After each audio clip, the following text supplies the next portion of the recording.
अगर इन पहेलियों का जवाब आपको आता है तो आप हमें कमेंट में ज़रूर बताएं और हमारी वीडियो को लाइक करें, कमेंट करें और शेयर करें। सवाल है, एक चीज़ चलते-चलते थक जाती है लेकिन अगर उसकी गर्दन काट दें तो वो दोबारा चलने लगती है। जवाब है पेंसिल। सवाल है, पाकिस्तान के किस शहर को लिखते वक्त 15 नुक्ते लगाने पड़ते हैं?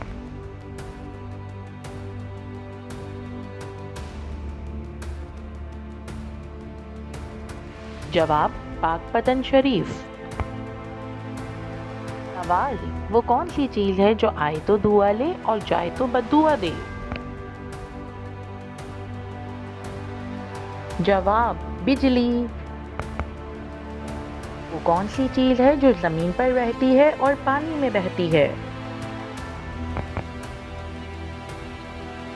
जवाब साबुन। सवाल, वो कौन सी चीज है जो हम पानी के अंदर खाते हैं? जवाब गौता। सवाल, वो कौन सा सवाल है जो आप हाँ में नहीं दे सकते? जवाब, क्या आप सो रहे हैं? सवाल, ऐसी कौन सी चीज है जिसके पास आंखें हैं मगर वो देख नहीं सकती? जवाब गुड़िया।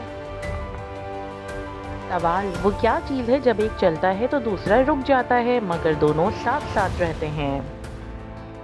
जवाब कदम। ऐसी ही मज़ेदार और इन्फॉर्मेशन वीडियोस देखने के लिए हमारे चैनल बच्चा पार्टी को लाइक करें, सब्सक्राइब करें और बेल आइकन का बटन लाजमी प्रेस करें ताकि हर आने वाली नई वीडियो आप तक पहुंच सके। बाय बाय, अल्लाह हाफिज़, बच्चा पार्टी।